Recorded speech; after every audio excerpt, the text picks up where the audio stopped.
جو کچھ اللہ کے رسول نے کیا اس کے خلاف، بندہ اسے بھی ثواب سمجھ کے کرتا ہے، اس میں نیکی ہے، میاں کیا حرج ہے؟ وہابی لوگ کہتے ہیں قبروں پہ اذان نہ دو، کیا حرج ہے؟ اذان ہی تو ہے، کھانے پر فاتحہ ہی تو پڑھی، فلاں ٹائم پہ ہم نے نماز ہی پڑھی ہے، اگرچہ رخ ہمارا بغداد کی طرف تھا تو کیا فرق پڑتا ہے، پڑھی تو نماز ہی ہے۔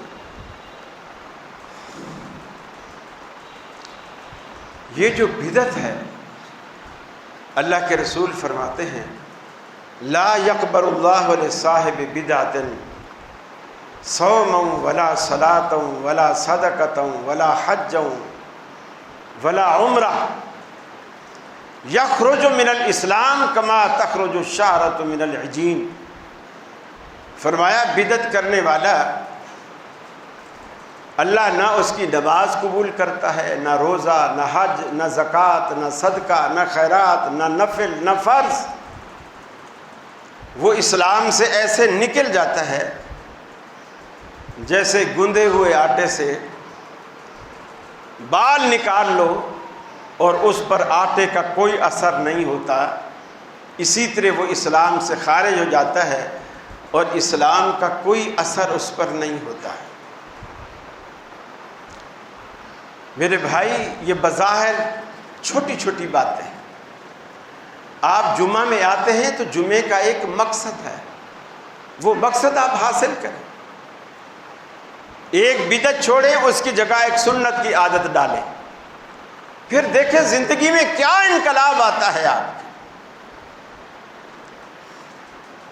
فرمایا وَلِمَنْ خَافَ مَقَامَ رَبِّهِ جَنَّتَانِ، جو بندہ اللہ رب العالمین سے ڈر جاتا ہے، اللہ کا خوف دل میں رکھتا ہے،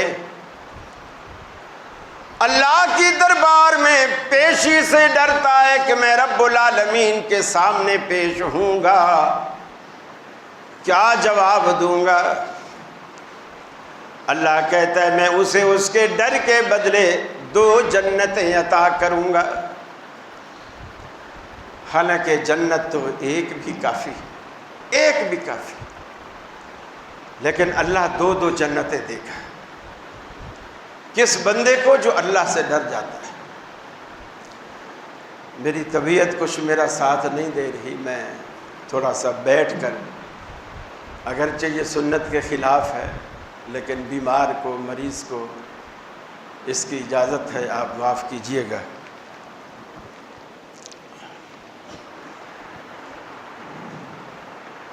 اللہ رب العالمین نے ہماری بخشش کے لیے بہت سارے سامان رکھے، اسی طرح دوزخ بھی۔ اگر آدمی برے کام کرتا رہتا ہے، حضرت عبداللہ بن عباس رضی اللہ تعالیٰ عنہ نے کہا، ایک صحابی سے کہا کہ کیا تجھے معلوم ہے دوزخ کی لمبائی چوڑائی کتنا ہے؟ اس نے کہا میں نہیں جانتا۔ انہوں نے کہا کہ یہ جو کان کی ایک لو، یہ نیچے والی جو لو جس میں عورتیں بالیاں عموماً ڈالتی ہیں، یہ کندھے سے کچھ فاصلے پر ہے۔ فرمایا دوزخی جب دوزخ میں ڈلے گا تو اس کی یہ کان کی جو لو ہے، اس کا اور کندھے کے درمیان اتنا فاصلہ ہوگا کہ 70 سال تک ایک بندہ کندھے سے سفر کرے تو اس کے کان تک پہنچے گا۔ اب اس سے اندازہ لگائیے کہ ایک دوزخی کس قدر اس کی جسامت اور جثہ محض دوزخ کو بھرنے کے لیے اللہ تعالیٰ اس کا جثہ اتنا بڑھا دے گا۔ لیکن میرے بھائی، یہ آج آخری دن ہے رمضان المبارک کا، اس میں آپ اپنا احتساب کریں، بہت سارے گناہ جو اب تک نہیں چھوٹ سکے وہ چھوڑ دیں، بہت ساری نیکیاں جو آج تک نہیں کر سکے وہ کر لیں، تاکہ اللہ رب العالمین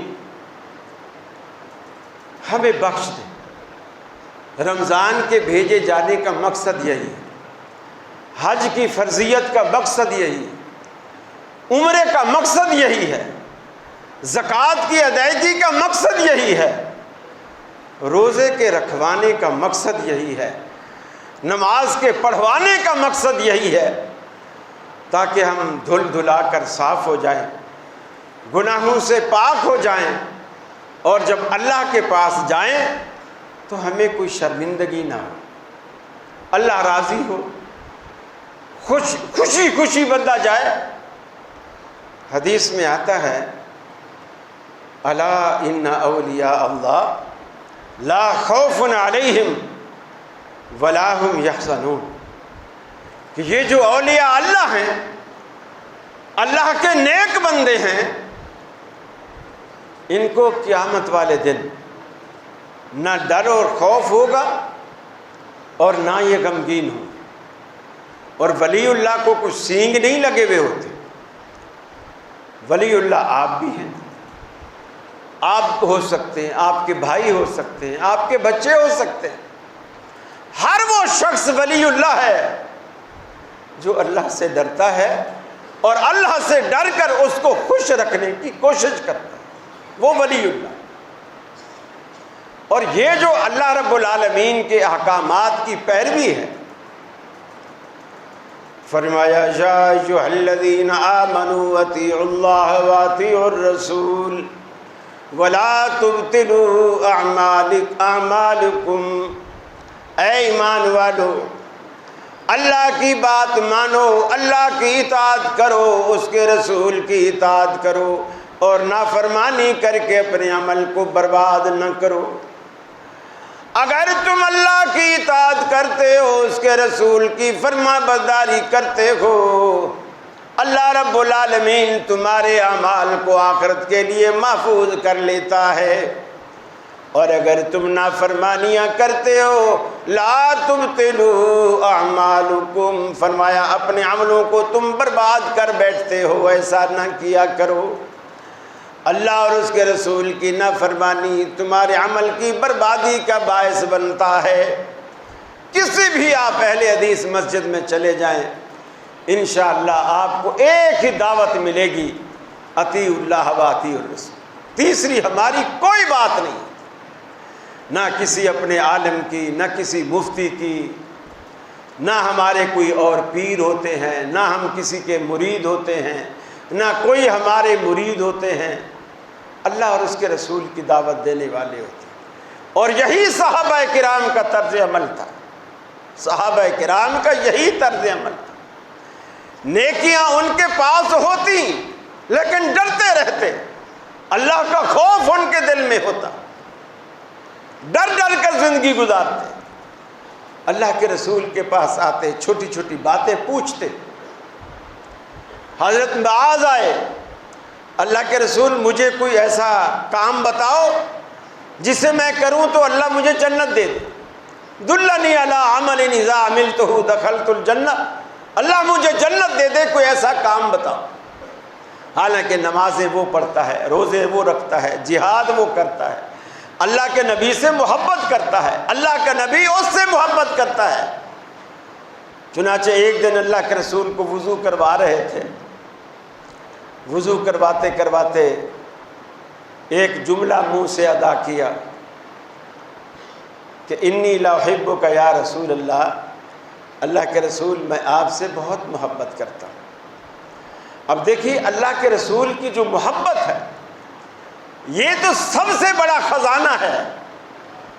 اب جواب میں اللہ کے رسول کیا فرماتے ہیں؟ واللہ انی لاحبک یا معاذ، معاذ اللہ کی قسم میری بھی یہی کیفیت ہے، میں بھی آپ سے بہت محبت کرتا ہوں، میں بھی آپ سے بہت محبت کرتا ہوں۔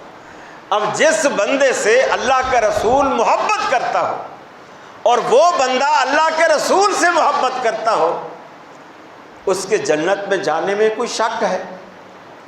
لیکن اللہ کے رسول کے پاس آ کے رو رو کے پوچھتا ہے، اللہ کے رسول کوئی عمل بتاؤ میں کروں اور اللہ جنت دے دے۔ ہمارے پلے کچھ بھی نہیں ہوتا اور ہم نڈر ہوتے ہیں، بے باک ہوتے ہیں، خدا کا کوئی خوف نہیں ہوتا، اللہ کا کوئی ڈر نہیں ہوتا، ہم اپنی نیکیاں ریاکاری کر کے برباد کر دیتے ہیں۔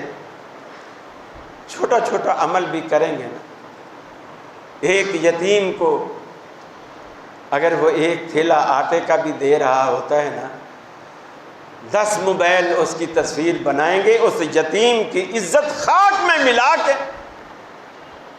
دوسرے دن اپنے فیس بک پیج پر ہم ڈالیں گے، سوشل میڈیا پہ ڈالیں گے، اس بندے نے اس یتیم کی کو 1 بوری آٹے کی دی تھی، 1 کٹا آٹے کا دیا تھا، 5 کلو آٹا دیا تھا۔ ہم اپنے عملوں کو برباد کر رہے ہوتے ہیں، اس یتیم کی عزت مجروح ہو گئی۔ اور اللہ کے رسول کیا فرماتے ہیں؟ فرمایا میں اس شخص کو جنت کے عین بیچ میں، وسط میں، جنت کے صدر بازار میں گھر کی ضمانت دیتا ہوں جس کے گھر میں یتیم رہتا ہو اور اس یتیم کی اس گھر میں عزت ہو، اس یتیم کی اس گھر میں عزت ہو۔ میں جنت کے عین بیچ میں اس کے گھر کا ضامن ہوں۔ یہ چھوٹی چھوٹی باتیں بظاہر ہمیں معمولی نظر آتی ہیں، لیکن ہماری زندگی سے، ہماری آخرت سے، ہماری نجات سے اس کا بہت گہرا تعلق، بہت گہرا تعلق۔ قرآن کہتا ہے، اے ایمان والو، جب جمعے کی اذان ہو جائے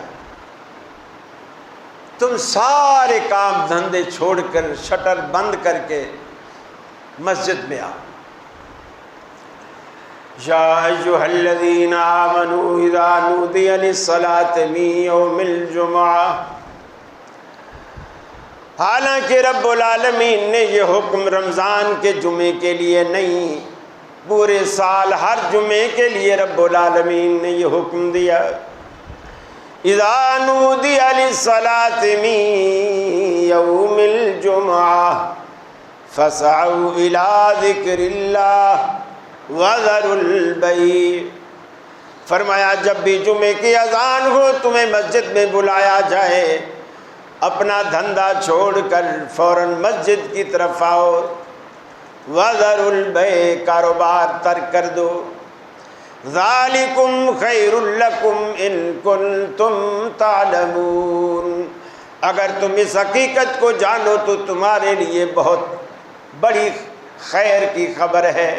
خیر لکم، تمہارے لیے بہت بڑی خیر ہے اگر تم اس حقیقت کو جانو۔ فَإِذَا قُضِيَتِ الصَّلَاةُ فَانْتَشِرُوا فِي الْأَرْضِ۔ اسلام میں روزی کمانے کا، اللہ کے فضل تلاش کرنے کا کوئی وقت مقرر نہیں۔ فرمایا میرے لیے وہ صرف چند لمحے جو مسجد کو چاہیے وہ چھوڑ دو، باقی سارا دن تم روزی کماؤ، تمہیں کوئی روک ٹوک نہیں۔ فَإِذَا قُضِيَتِ الصَّلَاةُ، جب تم جمعے کی نماز سے فارغ ہو جاؤ، فَانْتَشِرُوا فِي الْأَرْضِ، پھر دکانیں کھول کے بیٹھ جاؤ، منڈیاں کھول کے بیٹھ جاؤ، تجارت میں لگ جاؤ، سارے دنیا کے کام کرو۔ وَابْتَغُوا مِن فَضْلِ اللَّهِ، اللہ رب العالمین کا فضل، حلال روزی تلاش کرو، تمہیں کوئی رکاوٹ نہیں۔ اللہ کا فضل تلاش کرو یعنی حلال روزی تلاش کرو۔ آپ رمضان میں یہ بھی فکر کریں کہ آپ اپنی روزی کو حلال کر لیں۔ اگر آپ نے اپنی روزی کو حلال نہیں کیا، خود بھی حرام کھایا، بیوی کو بھی حرام کھلایا، بیوی نے اسی کمائی کو کھانے کے بعد آپ کے بچوں کو بھی دودھ وہی حرام کی غذا والا پلایا، آپ کے بچوں کی تربیت پر بڑے برے اثرات مرتب ہوں گے۔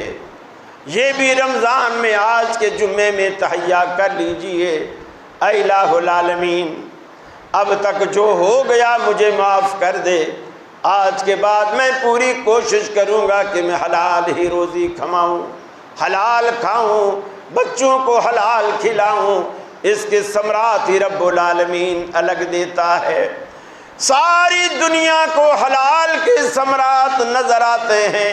دنیا مثالیں دیتی ہے کہ میاں اللہ رب العالمین اولاد دے تو فلاں جیسی دے، بیٹے دے تو فلاں جیسے دے، بیٹی دے تو فلاں جیسی دے۔ کتنی سگڑ ہے، کتنی سلیقہ شعار ہے، کتنی شرم و حیا والی ہے، ہر خوبی دوسروں کو نظر آتی ہے۔ یہ ساری حلال کی برکات ہوتی ہے۔ اگر حلال کی برکتیں ہوں گی تو یہ سارے صبرے نظر آئیں گے۔ اور ابھی بھی کچھ نہیں بگڑا، یقین مانیے کچھ نہیں بگڑا۔ یہ جو چند لمحات باقی ہیں نا، بس آپ کسی کو بتانے کی ضرورت نہیں، مسجد میں کسی کو دکھانے کی بھی ضرورت نہیں۔ آپ جمعہ پڑھنے کے بعد بے شک گھر جائیں، آپ کا جو بھی بیڈ روم ہے، ڈرائنگ روم ہے، جو بھی جگہ ہے جہاں آپ گھر میں کبھی نفل پڑھتے ہیں، اس جگہ میں بیٹھ جائیں، وضو کریں، مصلی بچھائے، بھلے گھر کی اندر سے کنڈی لگا لیں، بچوں کو بھلے یہ کہہ دے میں سو رہا ہوں مجھے نہیں جگانا، میں خود ہی باہر آؤں گا۔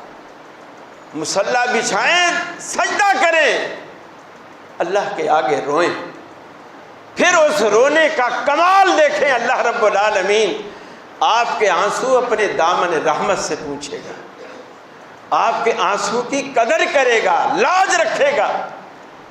آپ اس رونے کے بعد جب اٹھیں گے نا، آپ کو ایسے محسوس ہوگا کہ جیسے آپ کا بہت بڑا بوجھ تھا جو آپ پر سے اتر گیا، آپ ہلکے پھلکے ہو۔ ہم گناہوں کی گٹھڑیاں لے کر چلتے ہیں سارا دن، اور بخشوانے کا کوئی اہتمام بھی نہیں کرتے۔ اس طرح تو داغ پکے ہو جاتے ہیں۔ عورتیں گھر میں دو طرح کی ہوتی ہیں، ایک سگڑ کہلاتی ہیں، کچھ غیر سگڑ کہلاتی ہیں۔ بچے نے چائے پی، کوئی چیز کھائی، شرٹ پہ گرا دی، قمیض پہ گرا دی۔ اب کچھ عورتیں جو تھوڑی ناسمجھ نہیں ہوتی، وہ اس کو میلے کپڑوں میں ڈال کے نئی شرٹ دوسری اسے پہنا دیتی ہیں اور کہتی ہیں اتوار والے دن ہم کپڑے دھوئیں گے، مشین لگائیں گے، تب یہ دھل جائے گا، کپڑا دھل جائے گا، داغ نہیں جائے گا۔ اور جو سمجھدار عورت ہوتی ہے وہ اتوار کا انتظار نہیں کرتی، اسی وقت شرٹ اتاری، بچے کو دوسری شرٹ دی اور فوراً بیسن پہ جا کے اس کو دھونا شروع کر دیا۔ اب دھل بھی جائے گا، داغ بھی اتر جائے گا، داغ بھی اتر جائے گا۔ اللہ رب العالمین نے یہ جو توبہ رکھی ہے نا، توبہ، یہ ہمارے داغوں کو اتارنے کا ایک صابن ہے۔ اور بعض دفعہ آپ صابن سے دھو لیتے ہیں کپڑا، داغ نہیں جاتا، پھر ہم دھوبی کے پاس جاتے ہیں، خاص کر اس داغ کو دکھا کر کہتے ہیں کہ میں تیرے پاس کپڑا اس لیے لایا ہوں، اس کو دھونا ہے لیکن یہ داغ اتارنا ہے۔ پھر وہ اس کو بھٹیوں میں ڈالتا ہے، بھٹیوں میں ڈالتا ہے، داغ اتارتا ہے۔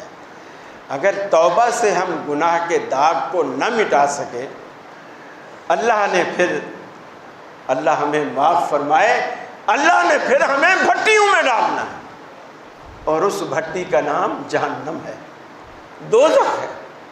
پھر بندہ وہاں جلے گا، سڑے گا، مرے گا بھی نہیں، جیے گا بھی نہیں، نہ جیے گا نہ مرے گا، داغ دھلے گا۔ جب دھل کے پاک صاف اجلا ہو جائے گا، شرک نہیں ہوگا اس کے دامن میں، اب اللہ اسے دوزخ سے نکال کے جنت میں ڈالے گا۔ ہم میں سے کس میں اتنا تاب ہے وہ جہنم کی آگ کو سہ سکے؟ ہم تو دنیا کی آگ جو اس سے 70 درجے کم حرارت رکھتی ہے، ہم تو اس سے بھی سہنے کی طاقت نہیں رکھتے۔ اس میں خواتین بھی بڑا اہم کردار ادا کر سکتی ہیں۔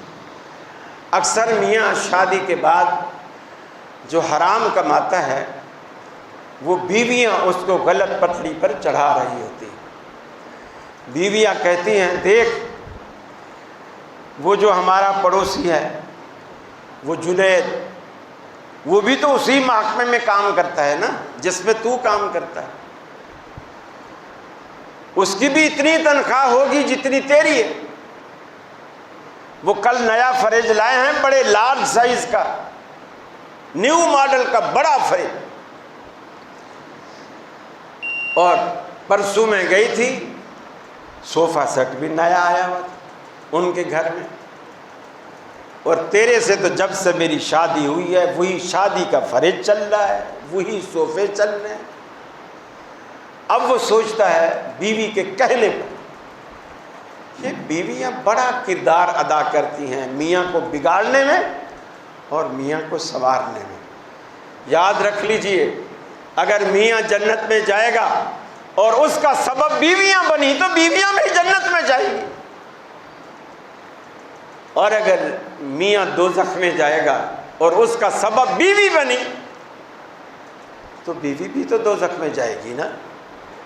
میری بہنیں، میری مائیں، میری بیٹیاں جو آج جمعہ میں تشریف لائی ہیں، ان کی ذمہ داری ہے کہ وہ اپنے میاں کو پابند کریں اس بات کا کہ گھر میں کبھی حرام نہیں لائے گا۔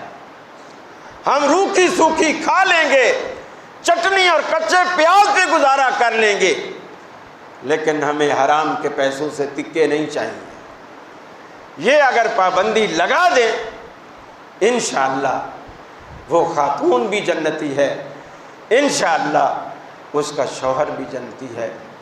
وآخر دعوانا ان الحمدللہ رب العالمین۔